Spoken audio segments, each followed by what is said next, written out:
Emma, and thanks for that overview of the ENACT Festival. So this is week 3, and delighted to be able to have a conversation with Asha from GivingTuesday. And what I wanted to say, Asha, was thank you for your generosity, because I love the whole radical generosity concept of GivingTuesday. So thank you for your generosity in being part of the ENACT Festival, and it's great to meet you. So I thought it'd be good just to start to give us all a sense of what the GivingTuesday movement is about, when it started and how it's scaled to be where it is today. So if you could give us an overview, that would be fabulous as a starting point. Sure, and I'm delighted to be here. I never get to talk about networks enough. It's not nearly a common enough topic of conversation, in my opinion. So what a delight to be here, and I really appreciate the invitation. Yes, I never want to assume that people know what GivingTuesday is or the full picture of what it is. So rewinding 10 years, this is our 10-year anniversary. We're 10 years old, which is amazing. 10 years ago, GivingTuesday began at the 92nd Street Y, which is right across the river from where I sit right now and where I worked for 15 years, the last several years of that as Chief Innovation Officer and Director of the Center for Innovation and Social Impact there. Had a large portfolio of projects, and most of them sort of centered around civic engagement and intellectual curiosity of one form or another. And really we're all playing with ideas around what community means in the 21st century, what global community means, and really playing with the use of digital technologies, which have come so far, have evolved so much in the past 10 years that it's almost impossible to imagine what the scenario was with social media at that time, even though 10 years ago is not really that long. But it was really an effort to say, can we use these emerging technologies, which clearly have such an incredible force multiplication effect, for something interesting, something good, right? Something a little more meaningful than what was happening online at the time, which was not, toxic and divisive at the time. It was mostly just sort of trite, which is almost quaint to think about at this point. So we started GivingTuesday sort of in the mix of a bunch of other programs. And the original idea was super simple, which I think is actually one of the first answers to why it scaled. The idea of Thanksgiving, Black Friday, Cyber Monday, GivingTuesday, like it just kind of works, at least in an American context, which was really all we were thinking about then. Just sort of not anticipating in a very savvy way what was about to happen to it. And really just seeing if a hashtag could be used as a curation of a content of generosity. So that was sort of the beginning of GivingTuesday. And one of the first decisions we made, which I to this day think is another reason that it worked, is that we launched it right away. So we worked at a big, old, prestigious nonprofit, right? And what that means is that normally an idea that one would have would then be sort of run through lots and lots of committee meetings, and every department would sign off on it and have their input into it. And not so much a vision of co-creation as much as a vision of creation by committee, which sometimes works well and sometimes doesn't. And this felt much more like a MVP, right? Like a minimum viable product. Like, let's get this out to market and actually learn from it being in the world, rather than sort of grinding it through the process of a big internal nonprofit cultural center. And so in 60 days, the idea was thought of and then launched into the world. And that was great because the uptake of it was so much more intense than we could have imagined. Our initial goal was to have 100 nonprofits agree to do something on GivingTuesday. And by do something, I mean, send out a tweet, right? Like barely do anything, send out a donation email. The bar was not high, but we just didn't know what people would think about it. So we ended up with 2,500 nonprofits that first year. And after that, things just began to change really rapidly. And it's funny to think that the initial dream for GivingTuesday was actually, or not even dream, the initial expectation that we had was, if this thing works, it'll eventually just sort of float off into the ether and live on its own, much like Cyber Monday does, right? Cyber Monday was thought of inside a company, right? It was thought of by a group of people. It didn't just invent itself. It was kind of given into the world, to the, to the retail sector. And now nobody owns it, right? It was created to do a thing, to make money, to encourage people to go online. It still does that thing. It's not going to do anything more than that thing. It's not going to do anything less than that thing, right? So it was just sort of put out into the world to live. And we sort of thought Giving Tuesday would eventually do the same thing after we'd worked on, scaling it for a couple of years. But a couple of really interesting things happened. And the first one of those things was that it crossed borders really immediately. And by the second year, there were, I think, 8 countries involved. And they were, the UK and Canada, which was sort of cool, but also kind of predictable. But then there was also Tanzania, and there was also Russia, and there was also Brazil, and like those countries came in right away and sort of took the idea and really started changing it and adapting it right away to be appropriate to those cultural contexts. And so I think that was a moment of decision where likewise we could sort of behave in a very traditional big nonprofit way, which is to say, begin to issue cease and desist letters or style guides and branding guides and marketing guides and say, okay, you can do this, but here are all the rules, and here's the color of the logo and the shape of the logo, and you need to use it in this way. And instead, we really leaned into doing it the opposite way, which is to say, somebody in Tanzania or Russia or Brazil really knows what generosity needs to look like in those places a whole lot better than we do. And so if we run this like a franchise, it's just going to be an American export, right? An American idea in Russia or Brazil or whatever. But that doesn't seem to make much sense, right? And it's probably not going to resonate with people in those places if that's the way we do it. And so instead, we decided to really uplift and support the fact that people were taking it and adapting it. And that ethos of open adaptation became one of the key principles that still drives the movement to this day. And it took place at an organizational level as well. So the very first organization that took Giving Tuesday and changed it was an organization called Dress for Success, small-ish, medium-sized-ish nonprofit here in the US that gives clothing to women who are re-entering the workforce after being out of it for various reasons.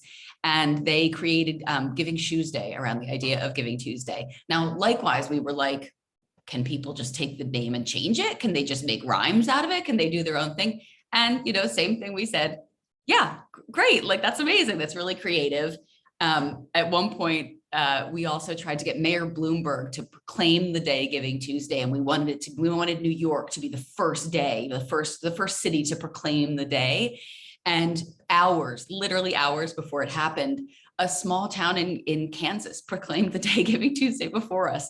So like that was another moment where instead of feeling sort of scooped by that, we were like, this is amazing. Like this mayor in this small town in Kansas proclaimed this day Giving Tuesday. We'll never meet this mayor, right? We'll probably never go to this town, but like it's a thing there. And that's really amazing. So moment after moment sort of accumulated in that way that really encouraged us to do the thing that is the hardest to do with an idea that you created or that you love, which is to let go and to let things happen to it and to let people co-create it with you. And that was really the first step to its scaling. And we really blundered into all of those things. They were not like lofty ideas that we created from the beginning. They're things that we noticed, right? Based on small decisions that we made and then things that happened as a result of those small decisions.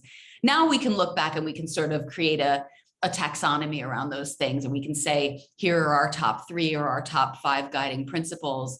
But at the time, it was really just experimentation. It was really just feeling our way and making some mistakes and making some decisions that were small ones, but ended up being really important. So fast forwarding 10 years, really almost everything has changed except for the heart of it, no pun intended, because the Giving Tuesday logo is a heart. It's still, a day and a movement to do good and to care for our fellow human. What has changed is really that we first of all, that it is completely global at this point. It's a formal movement in 81 countries, which means that we work with leadership in those countries. They run Giving Tuesday movements in those countries. It is more informally present in every country and territory on earth, meaning that there's campaigns and there's activities, but there's not formal leadership that we work with as part of our network. And that our direct touch points with the movement at this point are not the millions of people who engage with it in various ways, or the organizations that engage with it to raise awareness, to make money, whatever their individual goals are.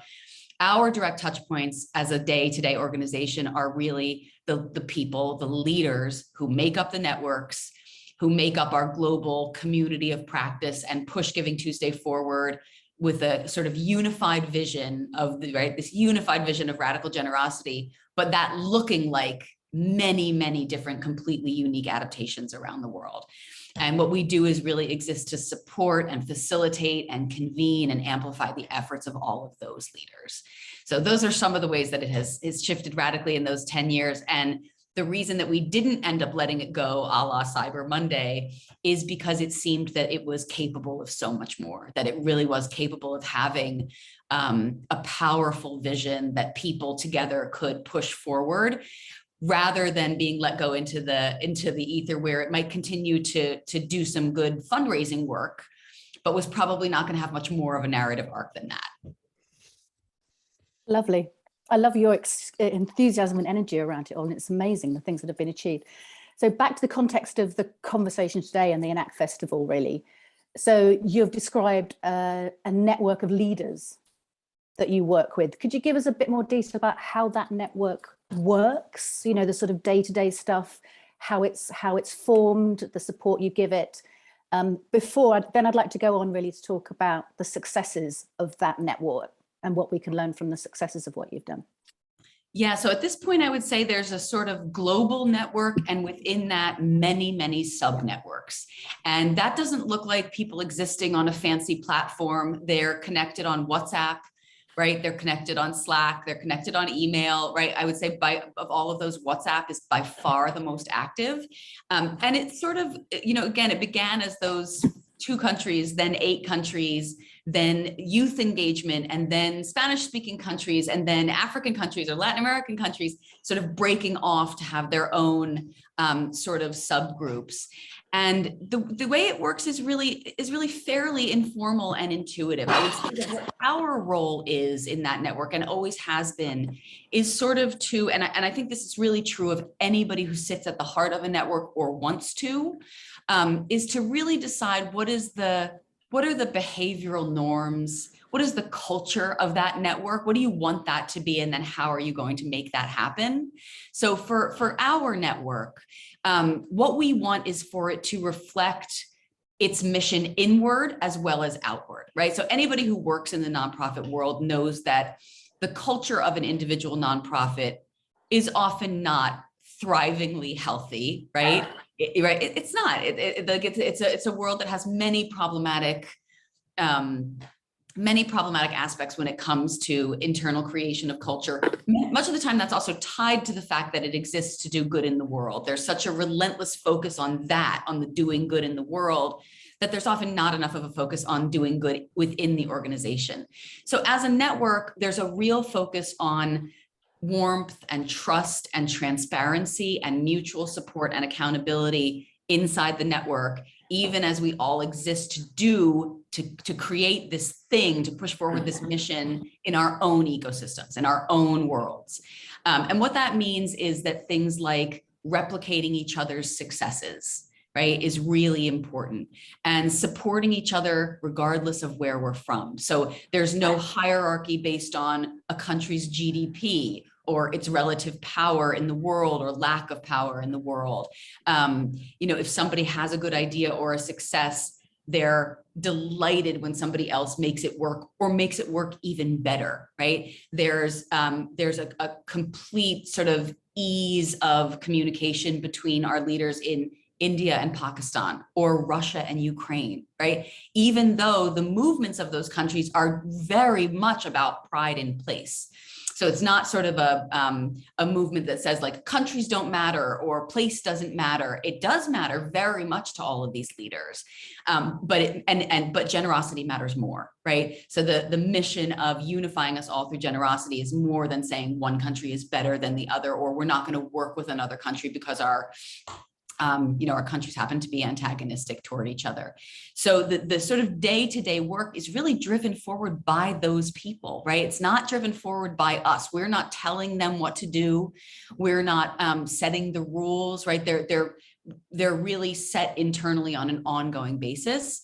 We did have to do sort of a lot of moderation to get that group to be sticky. And I think that's always a challenge for network builders, is right. Like how do you actually get people to come back and keep on talking and keep on engaging? It is the never ending question, because sometimes you start a network, you start a group, you start a community, and it really works. It's really sticky. And sometimes it just falls flat, or it's based on an initial outpouring of energy and communication, but somehow that doesn't sustain. I don't claim to know all of the answers to why that happens or what makes every community work. But I will say that for our community, the thing that makes it sticky is, one, that it's a really rewarding community to be part of, right? Personally and professionally. But two, that there is in no sense a sort of feeling that these people are volunteering for us, right? They're very much working for themselves. They very much own their piece of the movement. And that's also what keeps them coming back, right? There's a tremendous reward because the payoff is for themselves, right? As well as the larger mission. And I think that ethos of co-ownership, which is even one step beyond co-creation. Co-creation gets there's a lot of talk around co-creation, right? It's a big buzzword in the social change world at this point. But if you really look at what happens with co-creation, something can be co-created, but still very much owned by only one entity within the community that's co-creating it, right? In a corporate context, you'll often find now corporates engaging in co-creation of an idea. At the end of that road, that corporation still owns that product or whatever it is that has been co-created. They exclusively profit off of it, et cetera.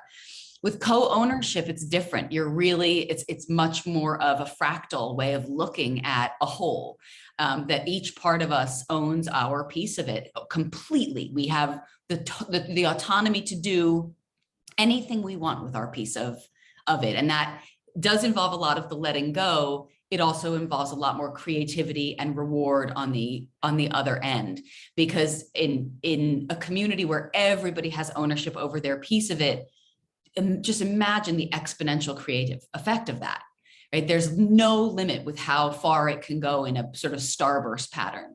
Rather, if it was coming all out of sort of the heads of only our small nonprofit that sort of sits at the nucleus of the whole thing, there would be an absolute finite limit to our creativity, to the things we could imagine pumping into this movement. Did that answer your question about how the network works, or did I get way too meta? No, it did, but detail's great too. I think what's really interesting is a lot of what you're talking about turns standard ways of working on its head. It's about creating sort of new power constructs. It's about giving people autonomy. It's about almost a democratization of change and choice. It's very much about that. And I think also you mentioned radical generosity. I also think that the way that we sort of as a community practice is also an exercise in radical trust. Like one thing I've noticed sort of throughout my career about leadership in general is that much of leadership is sort of based on distrust. Like it's sort of based on the idea that people won't work unless you put structures in place that force them to. And that the expectation is that people, if you don't put those structures in place and lots of rules, then people will get away with doing as little as they possibly can. And I see this a lot in the pandemic, right? I see a lot of this sort of nervousness around working from home being expressed as, but we're so much more creative when we're together and can have this human interface.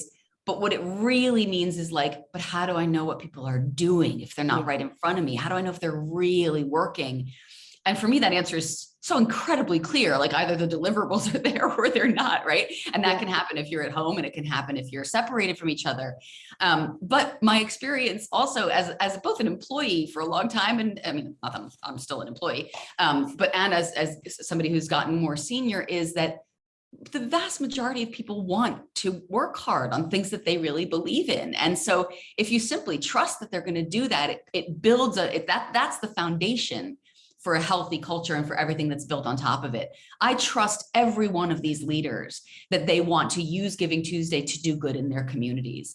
And if that's ever not the case, I won't need to do anything about it, because it will be so obvious to the entire community, right? And the entire community holds that space and wouldn't tolerate the presence of a bad actor within it.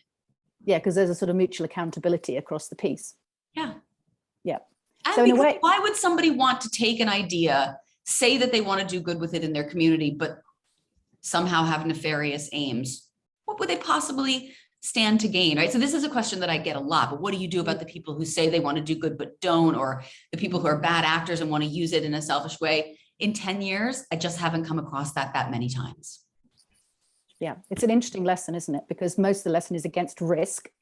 And what you did was take huge amounts of risk, you know, and you let go of a lot rather than trying to control everything. Yeah. So I think that's a huge lesson.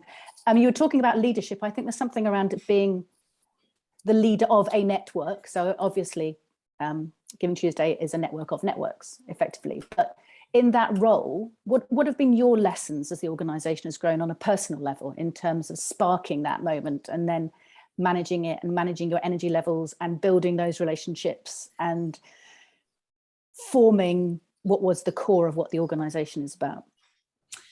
Yeah, so I mean, I describe myself, and not just to try to be pithy, as both a leader and a follower of this movement. And I think it's really important that I stay vigilant about that and sort of take it, really face that on a day-to-day basis and make sure that I'm still doing both of those things. I think there's genuinely countless, and I mean countless, thousands of ways that I've learned from the people in this community, each one of whom are leaders. So leadership is a huge focus of Giving Tuesday, right? It is not a leaderless movement, it's a leaderful movement. And so I have the privilege of learning from other leaders all the time, every single day. At the same time, I think the main job of a leader is to articulate a vision or a mission that, one, people feel inspired by and included in, and that they say, oh, that's great, that's something I want. And also that they think, and I can achieve that my own way, right? I like this vision that's being set forward, but I don't need every single step to be laid out for me. So that's one real, and that's felt like the right thing. I haven't had to sort of challenge myself to do that, because I just see how well it works all the time, right? And again, because it's a very humbling thing to think that, the answers to what other communities are experiencing or what other communities need. I just can't even imagine feeling that way. How could that possibly be the case? Yet it seems to be so much of the way that many of our sectors work, right? That we've figured out an intervention, and we know that it will apply to every other sector and to every community. And so we just need to insert ourselves as much as we possibly can in every conceivable place. And then things in the world will get better. And, that just doesn't seem an intuitive way to look at it for me. So it is that constant balance between leading and following. Yeah. And I suppose in terms of values, demonstrating the values. Oh, I mean, absolutely. Again, like I think from the perspective of this conversation in particular, which is about networks and leaders within networks and sort of the centers of those networks and the facilitators of those networks, it really is about setting those behavioral norms in a really subtle way, not by laying out a bunch of rules, like when you join a Facebook group and it says, we expect you to be nice and we expect you to not bully, and we, right? But doing that by modeling it, right? Like you can be a leader of a big institution, say, and you can articulate all kinds of values, but if you're not authentically living those in the way that you lead, in the way that you follow every day, people will be onto that in a heartbeat. And again, that just depletes the foundation of trust that you're trying to build the whole thing on.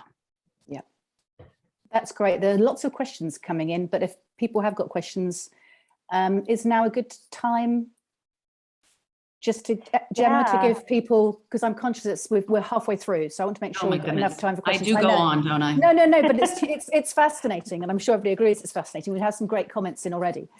Can we encourage people to put other questions in the chat? But in the meantime, I can have a look at some of them that come up. So we've got one from Angie, thank you. Approach of letting go of the power of control and the community and practice of radical trust. So her question is, what helps and what helped and what still helps you practice that trust building? That it's been so successfully modeled for me, right? So that it's these things are exponential, right? All you need to do is practice a little bit of trust. And once you haven't gotten burned by that, you're likely to practice a little bit more trust and a little bit more trust.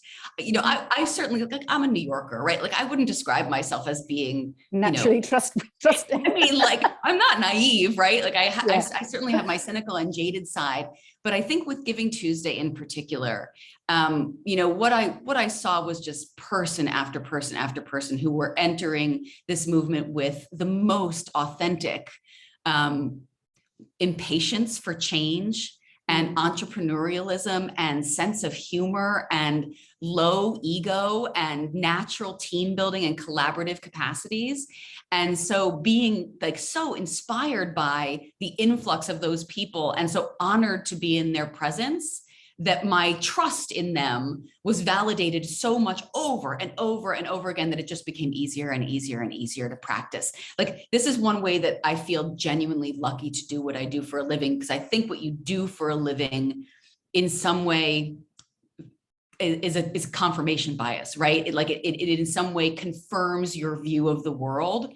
So if I were, say, you know, a homicide detective, I think I'd probably have a very different sense of radical trust, right? And, you know, like we need the homicide detectives, but it's what I do reinforces a sense of trust naturally. So I feel very, very, very honored by that. But I do also think that that was one of my early leadership lessons. Like, I was really put off by being distrusted by early bosses, right? I was really, you know, like, what are these arbitrary hours? And, you know, what are these arbitrary rules? And it's also stultifying and mind numbing. Like, my first jobs out of college, I just thought, is this what it is? Like, is this what I have to expect from the rest of my life, pushing around papers and work that doesn't seem to lead to anything, and all of these rules and regulations around it? So I think part of what I'm doing is also responding to my younger self and the ways that I had wished that I'd been treated, right? As someone who genuinely was like coming into the world with like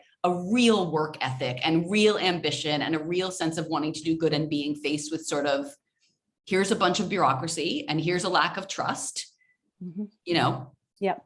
And I think probably many of us on this call can relate to those kinds of experiences. I'm so sure. And another one on trust, from just going back to the trust issue, Ruth mentioned you haven't had many experiences of trust being broken by a bad actor. Would you be able to share what happened and anything you changed or didn't change as a result, and how the community came together to hold the space for trust and your values? So Ruth, I'm thinking you want an example of where it hasn't gone quite so well and how that was, you know, the boundaries were redrawn probably. I don't know. Totally.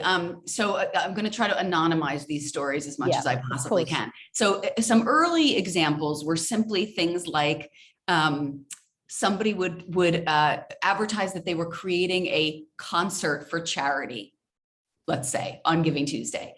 It would be completely opaque what charity these ticket sales were going to, right? It was clearly being done sort of not in the spirit of the movement.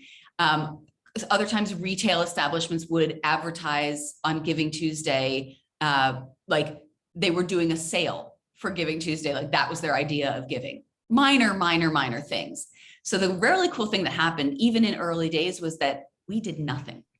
And the community, right, meaning just like the followers, people who were inspired by the day, following along on social media, they would jump in. And we never needed to. And they would say, oh, this is just cynical and this is awful. This is not, you're not giving anything. You're trying to make money off of this day. And eventually like that behavior would stop because they would be sort of shamed out of it.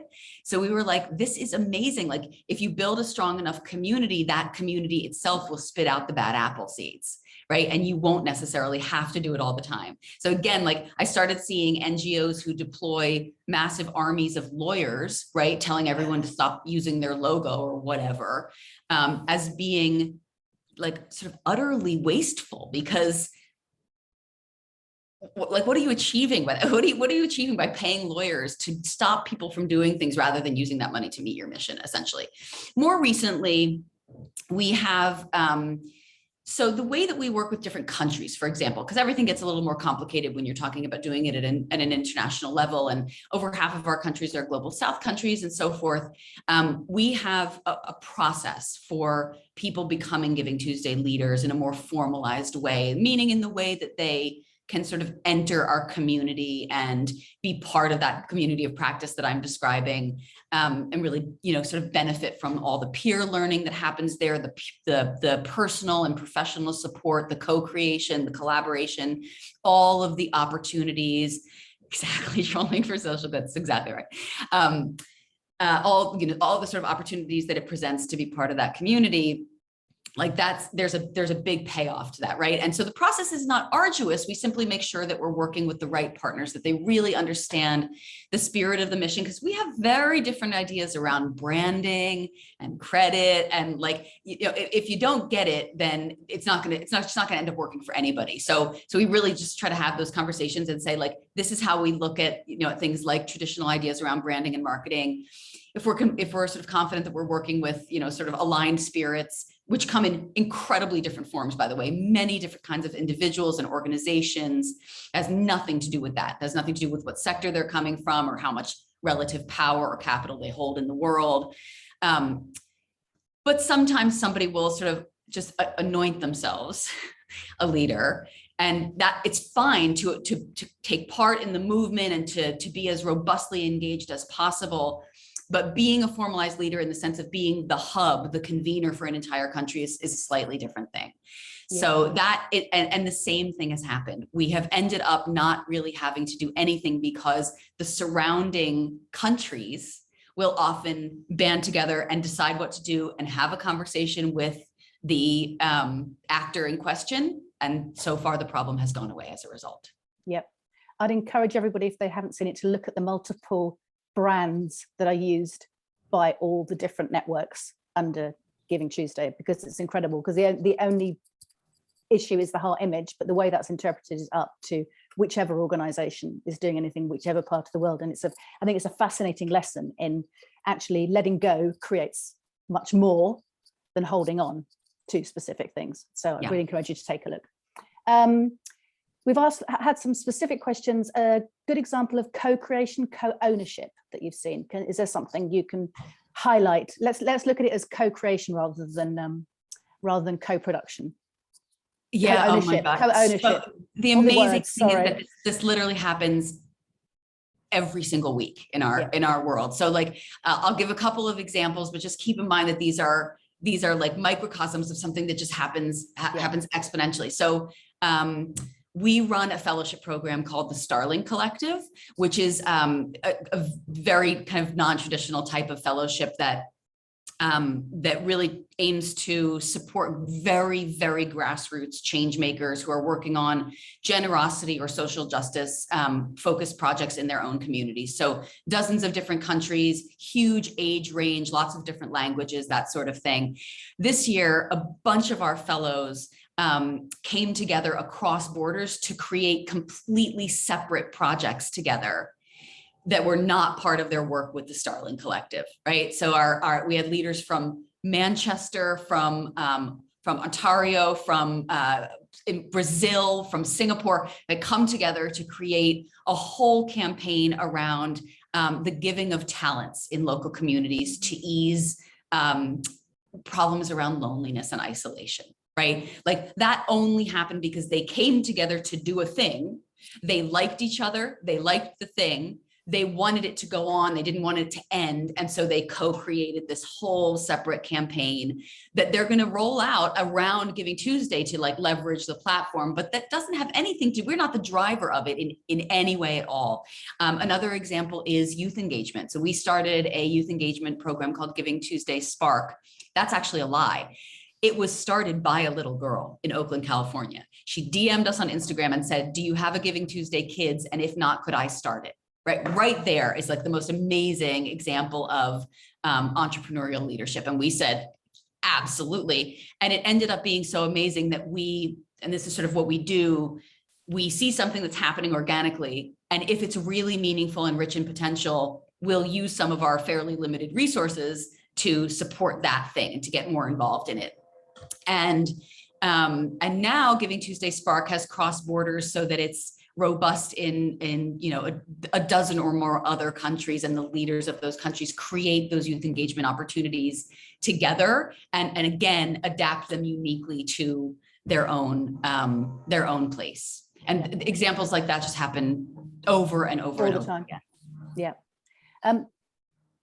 I think it's really interesting that it's about this, again, it's about the letting go, and adapting and risk taking. How do you deal with cynicism around all of that? Because I imagine there is a certain level of cynicism because you are subverting what are some of the normal practices, whether it's like, and you mentioned not-for-profits, and we've all, again, those of us who have worked in the not-for-profit world have seen this within institutions, the lack of focus on the vision and the mission, and it all becoming about the bureaucracy and technicality and everything else. How do you deal with the cynicism around your approach? Yeah, so I mean, the cynicism entirely comes from outside of our community, right? Yeah. There's no cynicism Exactly. from within our community. They're like, everybody's a true believer inside the Giving Tuesday community, and that's part of what makes it so fun. The cynicism comes from elsewhere. In the beginning, it was different cynicism. So in the beginning, it was like, a lot of money got raised on Giving Tuesday right from the beginning, right? And now it's even more money. Last Giving Tuesday was $2.47 billion. That's in 24 hours, and it's from relatively small dollar donors. That's a lot of money. Yeah. And that started happening right from the beginning. And so there were people who would sort of harumph and say, like, you're just moving money from December 31st. I really apologize for the construction, by the way, happening in my building. There's nothing I can do about it, but I hope it's not. No, we can't hear it. We can't hear it. Okay, Don't good. worry. There's heavy drilling happening overhead. They would say it's just moving around the money, right? It's money that would have been given anyway. It's just moving it into this particular day. So we have like a huge amount of data work that we do now. We have a whole data commons, which is global and really wide in scope. And it started just to answer that, just to be able to answer those critics and say like, no, we could tell that it wasn't. We knew that it wasn't. We really wanted to be able to prove that it wasn't. So we did. And it's not. It's clearly a net lift over what would have been given anyway. Yeah. So, sort of dispatched with that. And I think that the cynicism has largely dissipated as it's been proven over and over and over again, not to just be a one-off phenomenon, and also to be really a sort of year-round thing. In the beginning, I will say, we used worse language than this, but we had a saying, internal saying, which was F the haters. So we would say, we won't waste more than 3 phone calls describing what Giving Tuesday is to anybody who doesn't get it by the 3rd phone call, right? Because there was so much cynicism around it. Because let's face it, the social sector loves things that have been happening for a really long time, right? Lots of people loved it. I all do love and credit for them. But we just would not waste our time trying to talk people into it who thought it was slacktivism or a silly hashtag. And what is this hashtag thing anyway? Because it's going to go away in a couple of years and won't be a thing. And you're just giving people an excuse to think they're doing good for the world, but they're not really, they're just pressing a button. And we just thought like, instead of trying to fight with those people, let's just focus on the people who feel it, right? Let's just focus on those aligned spirits and move forward. And that's still very much our sort of ethos. That is not to say that we don't listen to and really, really try to hear constructive criticism and respond to it and talk about it internally and see if there's something that we need to do differently. We absolutely do, but that's different from cynicism, right? Constructive criticism is given in the spirit of wanting to help something, right? That you could do this thing better or that thing better, rather than like, ick, this just isn't a real thing, right? Yeah. And that's one of the first pieces of advice we give any of our new countries too, is as you know, as you're being an ambassador for this thing, as you're doing your initial evangelizing, right? Like have those conversations, but don't have them so much that you're focusing on the people you're never, ever, ever, ever going to convince. Yeah, no, that's from having set up the pro bono movement in the UK, I completely get that. You can only put so much energy into the cynics. A question here, a practical question. Do you help local networks with the skills and approaches to effectively self-organize and collaborate based on the principles you've outlined? So I know you've got toolkits on the website. Yeah, absolutely. And I think, you know, we do this very, very much from the perspective of our internal networks and communities. But I think we really, I think going forward, really want to put more of those learnings out into the world, and attach to and collaborate and learn from other networks and other movements as well, because not a single two networks or two movements works exactly the same way. Right? They are so entirely different, right? As evidenced by the network's learning journey that InHive put together last year, you know, just the 20-something networks that were part of that, that community each worked in sort of a fundamentally different way. Obviously, there's very overlapping characteristics, but the way that GivingTuesday works is just not like the way other networks or other communities work. And they, I'm sure, have much to teach us, and we have much to teach them. So I think my hope going forward is that in general in the world, that networks and communities really band together to form a kind of supra community, right? A supra network, a network of networks, because there's relatively few of us and we have to be arm in arm with each other. Yep. And I think especially, you know, that's true in practical ways, like encouraging funders to fund networks, right? That's still a relatively tough thing to do. And the more we learn from each other and really nail down the narrative of why networks are the way to get things done now, right? And will be for the foreseeable future, the stronger we will all be. We will all benefit from that honed narrative. Great. And Gemma, thank you. She's just put in a free tool from InHive that you mentioned there, Asha. So that's really great. Something from Kamini here. Have there been any thoughts around diversifying access to the platform? So tech platforms not always being available in certain geographies or contexts. So looking at different forms of communication like radio, or how are you engaging and communicating with those harder to reach audiences, I suppose, is that question. Well, so the background to that question is that we ourselves are not a tech platform, right? We have like a relatively, you know, lo-fi website that basically just connects off to all of our toolkits and all of our community movements and all of our country movements. We don't take any money. We're not a portal for any donations at all. And we exist in many, many, many places where there is incredibly low access to bandwidth. Part of the reason it works so well is that while the tools and resources largely live online, the action actually doesn't, right? So what happens on GivingTuesday itself largely looks like, you know, teams of people in Venezuela, right? Like gathering in public spaces to do free medical exams and to give out food and to sing and dance, right? It looks like young people in Liberia, right? Organizing projects to renovate schools and plant gardens, right? Like it looks like offline activity. And so those like sort of that the occupation of civic spaces for generosity is much more what GivingTuesday looks like at a global level than the clicking of a donate button. So while giving platforms and payment processors are a very important part of the movement from a financial perspective, they process the donations, they give us the data, they enable us to learn a ton of things about giving behaviors and trends across different demographics, et cetera.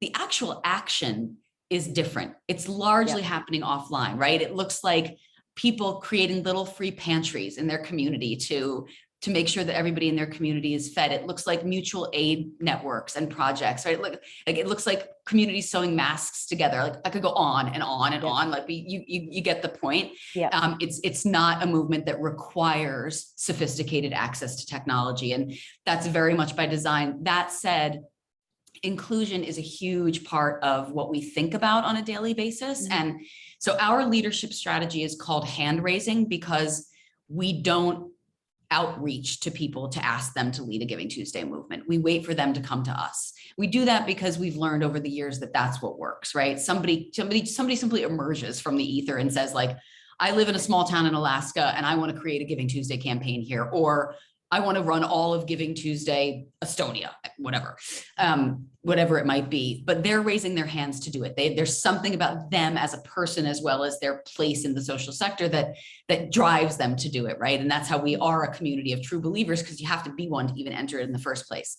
That said, to be able to raise your hand for something, you have to know that it's happening. So how are we penetrating all different kinds of communities so that it's clear that this opportunity to hand raise is truly inclusive and open to everyone, and that our hand raisers look like a huge spread of humanity, right? A huge representation of different places and different voices and different ages, and the whole thing. And how are you succeeding with that? I mean, what have you noticed in terms of the 10 years you've been going, and in terms of how that spread? Yeah, it's working really well in some areas, less well in others. So in the United States, for example, we have about 300 community campaigns. Now, those are largely based in place, right? So in small towns, in large cities, in whole states. They're increasingly based in cause or culture or identity.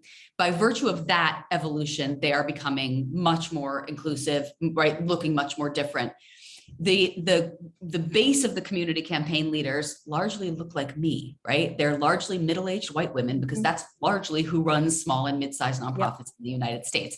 So like, it took us a while to be like, that's a thing, right? And so one of the things about that is that, first of all, why does nonprofit leadership look like that in the United States? That's a whole question, right? And it's also a question, why are leaders of nonprofits the base of people who are running Giving Tuesday campaigns? Are we not making enough of an effort to reach civic groups and non-incorporated structures and organizers and activists, right? There's so many other people who can do generosity work, not just nonprofit leaders. From a global perspective, it's incredibly successful, right? Many of our countries are countries that are in near constant forms of crisis, right? Or they're in temporary forms of crisis. So many of our countries that have really doubled down on Giving Tuesday, to my initial surprise and later like just joy, are countries that experience a natural disaster, civil war, invasion, famine, poverty. Like that, the leaders, I just had this conversation with our leaders in Ukraine to say, if Giving Tuesday needs to be put totally on the shelf for this year, you just let us know in what non-Giving Tuesday capacities we can still aid what you're doing. And our leader there, Eugenia, said, no, Giving Tuesday is going to be more important than ever this year. And the first person I had that conversation with was our Puerto Rico leader, who signed on the year that Hurricane Maria hit.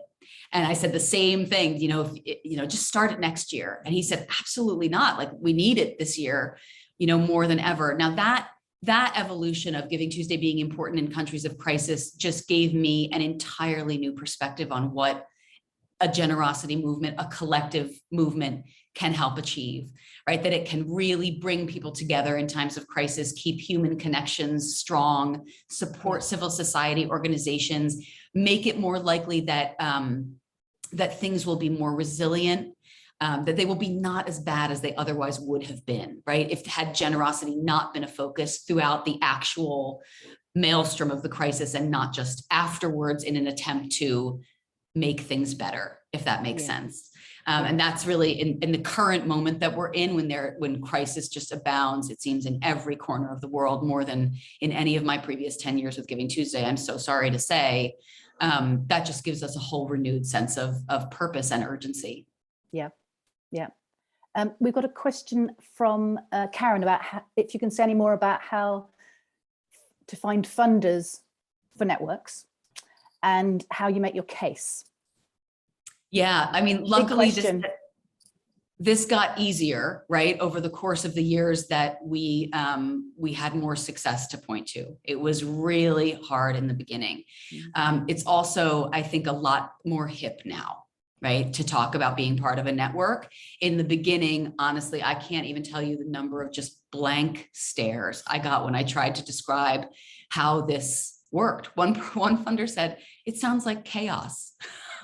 And I thought to myself, I must be describing this really badly, because as a self-organizing organism, it's phenomenally non-chaotic, right? It has such an inherent order to it. And as I started studying the way that systems in nature work, right, that they are largely self-organizing, and that they might look like chaos, like an ant colony, right? They actually have unbelievably self-organizing, ordered principles.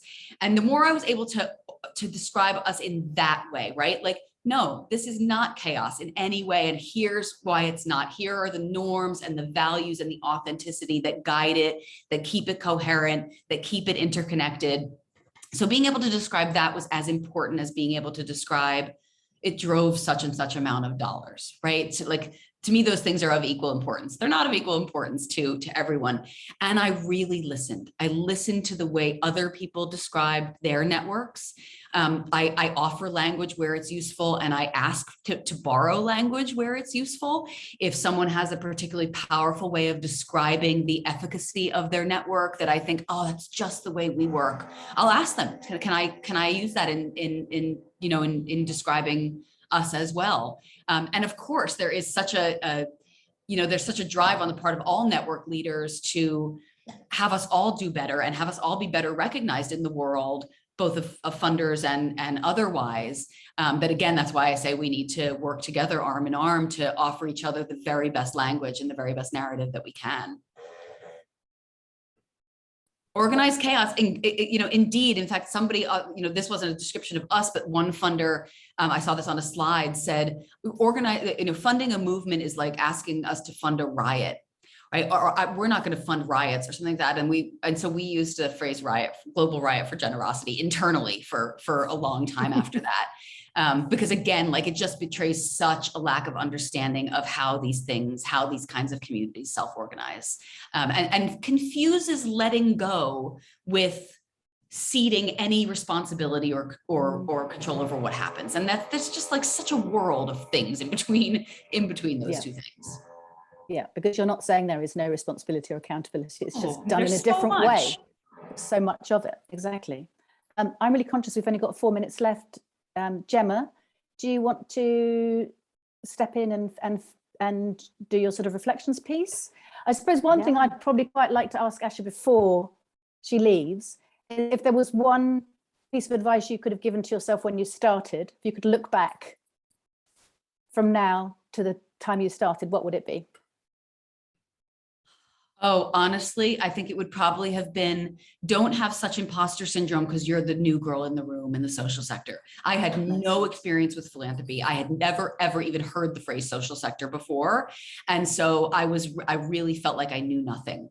Now, I wish I could go back and tell myself, you'll be able to use that later. You'll be able to just pretend that you broke all kinds of rules because you were so brave. Truth is, I just didn't know anything, right? I literally just didn't know anything. And so what I was doing was building from a base of complete openness. I didn't know that's what I was doing, but I guess the advice I would give to anybody is like, forget everything that you've learned, right? Pretend you're the new girl in the room. And instead of letting that intimidate you, allow it to give you a base of complete neutrality to build on according to your instincts and what you learned from that moment forward. Lovely. That's a really nice piece of human advice. Thank you, Asha. Gemma. Yeah, it is. Thank you. It's been such a great discussion. I know the chat has been really busy, lots and lots of questions, and I've been furiously jotting notes down. So definitely a very, very insightful conversation. So thank you, Asha, and thank you, Peter, for being able to ask the questions and host for us. So just as we wrap up the final couple of minutes, we just want to have you to reflect in the chat anything that you've learned. Also, please do share your contacts as well. We're all about networking and connecting. And we just want to point out that this festival is really just the beginning of something. We've heard a lot today about the power of networks and the power of going global to local and local to global. And I think these are some of the big things that we're looking at. We're looking at how can we come together and collaborate to make that greater change. So please do share your contacts, You can always reach out to us if you're having some ideas that we could take forward. And then please do check out the rest of the events that are happening over the next 2 and a bit weeks as we continue with our festival. But we just want to end on saying thank you so much for joining us. Thank you for sharing your questions and insights. And I hope to be able to connect with you all soon and wish you a very good rest of your day. Thank you all. Thank you all. Thank you, Asha. Lovely Thank to you meet so you. much. Thank you. Thank you. Bye. Thanks, everybody.